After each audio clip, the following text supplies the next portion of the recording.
What's up, everybody? My name is Lupe Alcides. I am a Chicano and a Catholic from the west side of San Antonio, Texas. I guess I should say I'm also an English major. I have a bachelor's in English and I have a master's in English. Really, what that entails is we read a lot and we worked a lot on grammar. I've been told I was a grammar Nazi, which I don't really take offense to it because that's what I studied. You know, that's one of the areas that we study is grammar. I remember having to give a lecture or a lesson, a quick lesson on lecture. I did mine, just a side note, I did mine on a lot of problems that people have that get overlooked, that people don't really pay attention to, is I believe it's called subject-verb agreement or something like that. So we are going to the store, not we is going to the store.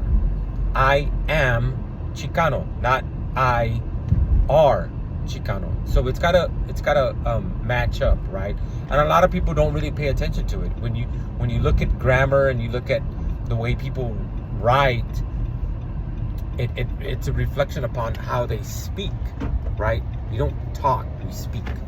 One of the things that people do is they speak that way.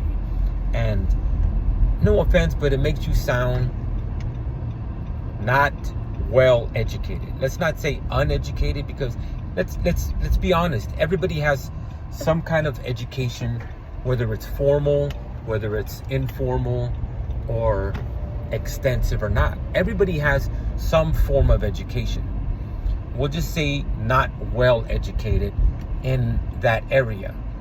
And it's not a big deal, but it kind of should be, because especially when you're speaking on a topic, whether it's an education or not, you're more credible and people are more likely to listen to you when you sound like you know what you're talking about.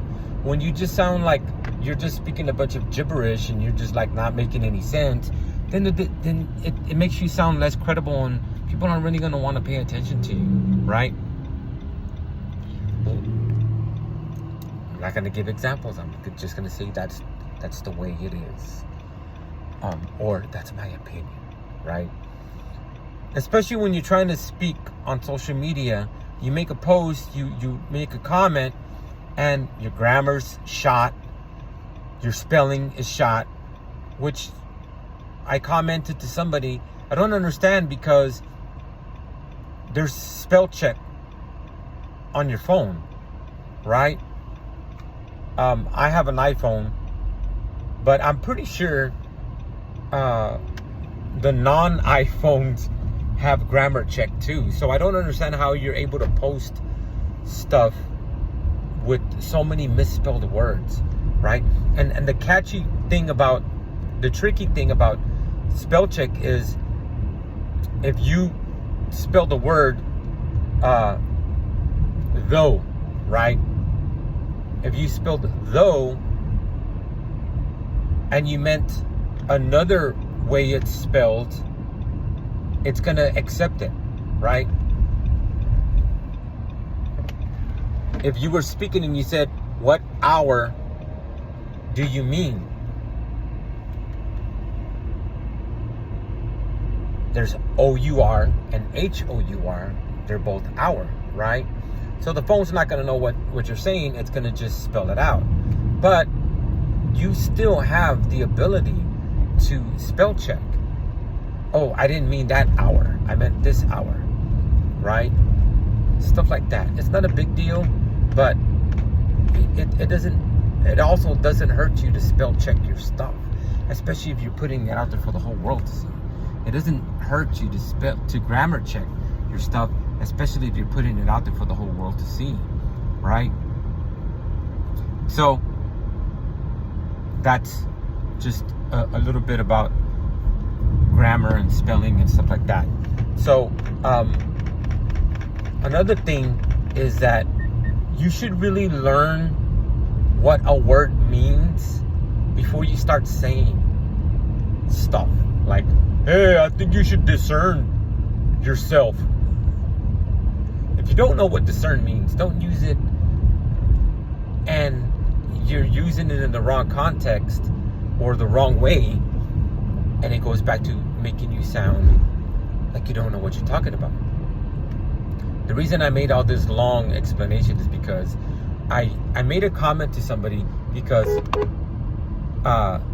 there's a dog in the street. I made a comment to somebody because they were trying to like reach out to me, right? And I'm like LOL, because their profile has their about me, their bio has a bunch of, it literally looks like copy paste, copy paste, copy paste. Like the same thing was pasted over and over. And I'm like, LOL, you know, I can't take that shit serious. I just can't. Why are you putting LOL when I said hi? Because look at yourself. You obviously just copied and pasted your bio to make it longer for some reason. And then she goes off on a tangent, right? Oh, who are you to judge me? All I read was, who are you to judge me? There's like 18 paragraphs after that. All I read was, who are you to judge me? That's all I read. Because one, it's not judging you when you're telling you that your grammar is bad. When I'm telling you that your spelling is bad, that's not judging you. Judging you is, oh, you must be a slut because you're dressed like one. That's judging you. Oh, you must be from the north side because you're white. That's judging you. Telling you have bad grammar, that's criticizing you. And that's all the comments I'm going to make about that. But it's funny because a lot of people on social media are so quick to throw that word out there. Who are you to judge me? Who are you to judge me? Who are you to judge me? I wasn't even judging you. I'm criticizing you. There's a difference. That's why it is important to know the difference between A, B, and C. That's why it is important to know what you're spewing out. Because who are you to judge me? Blah, blah, blah, blah, blah, blah, blah. You're literally making the argument for that person by the way you're reacting, one, and by the things that you're saying. Just saying.